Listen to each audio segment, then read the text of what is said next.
My name is Florian Hoffmeister, and I am the cinematographer of True Detective Night Country.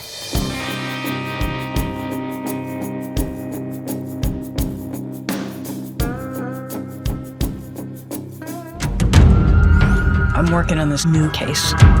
A missing scientist. Found on the edge of the villages. Frozen solid. Obviously, it's a cop show, so the whodunit was really well crafted. But beyond the whodunit, I liked Isa's work. I found her very compelling in the interview. You know, she's Mexican, she's very outgoing, she has a great sense of humor. So it felt there was somebody that it could be fun collaborating with. And I actually remember reading the first episode, and there was a line that says, "And now the sun is going to go down and never to rise again." It was very, very apparent that this series would become a lot about lighting. You know, like every scene that takes place at night has some challenge for us as cinematographers. So it felt that this could be really a full-on, interesting, creative adventure. This case is going to be a shit bowl. At this point, there was already somebody else working with us, which is Dan Taylor, the production designer. He had already built a database of pictures and images. So we could start our conversation kind of circling around how to recreate Alaska in Iceland. One of the reasons why the production moved to Iceland is because in the very far north of Alaska, it would have been just far too complicated to try and pull off a shoot of this size. And Iceland has a similar climate and similar vegetation, but it has a film industry that's alive and very much caters to anybody who ever wants to do a famous film on a glacier has probably been to Iceland, you know. So you really felt that the darkness is so substantial that if you switch off your light, you'll disappear. So I quickly realized that's the kind of darkness that I want to depict. And I also felt that it was important that I found a lighting style that would also give the cast the possibility to have their performances captured to really small detail, meaning you would have to see them, you know. Because, you know, one way to approach something that is scary and dark is to say it's just scary and dark all the time. But I felt that, you know, it's scary and dark, but it's also supposed to move you. It was nice to start the big finale with a sequence that lasts 5 minutes and where very little is spoken. In that way, it also speaks of something that Isa, I think, brought to the page. She always spoke about the magic of cinema, and she has a real deep appreciation towards that. And to destroy the illusion, first up, we did not shoot in real ice caves. So we had to shoot it on the stage. And if you go back to the drawing table, Isa was always very adamant that we had to tick a box that the actual trip they take through the tunnels has to be long enough and confusing enough so that the reveal of where the tunnels actually lead to is not being ever questioned in terms of that you could have seen it from where they entered the tunnels. So they come out the station at the end. We had to really make sure that this is far enough away that you would never be able to connect those two dots before you actually go down into the world of the ice tunnels. So the set consisted of, I think, 3 parts. So the first part was the entry, the little hole, and then about maybe a 20-meter bit. Then we had a piece that was probably the same length that we would consider like the intermediate part of the journey until they find the little gap. Then we had the small bit where they have to force themselves through. And then we had the final bit that's underneath the station with a big tube to climb up. And then on another stage, we had exactly that bit built where they actually break through.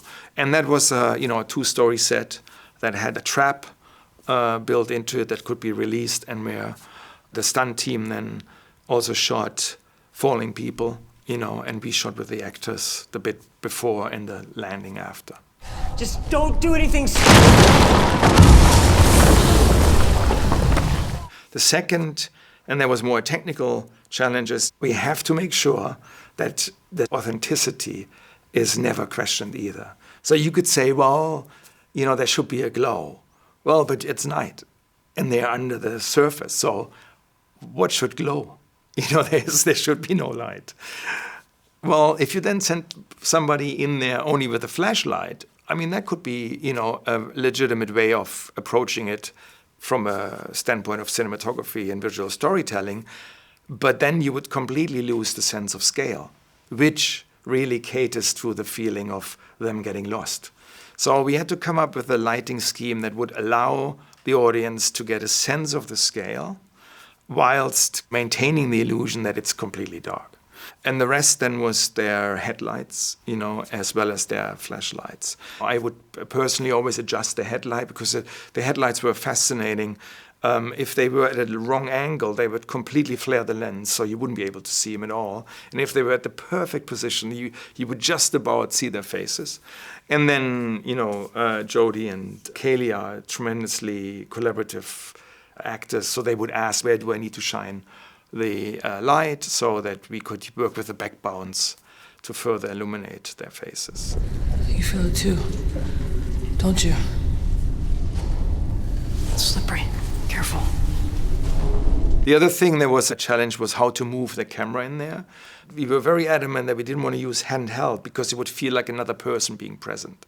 So the Icelandic Rips built a little two-wheeled cart because obviously the caves were really, you had to bend down. And we were to pull this cart, and on the cart we had a little stabilized head, so we could just about float past them or in front of them.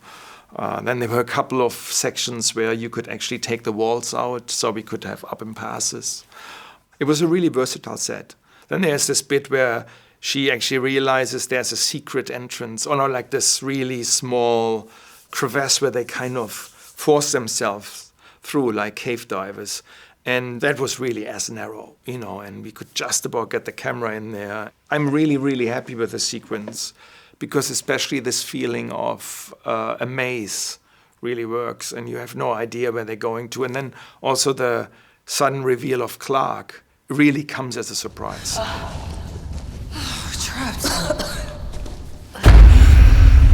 Clark! Obviously, I see it in the grading, and I see it a lot. And it's more interesting when you see it month and month and month, or maybe even half a year later. So actually, when I prepped myself for this, I rewatched the first 15 and 20 minutes, and I thought, it really does work. And I am excited about the richness of the palette that this episode presents. And I think all the characters, especially also that big conversational piece at the end where the Justice Ladies tell the stories, which is in essence portraiture and really beautiful acting.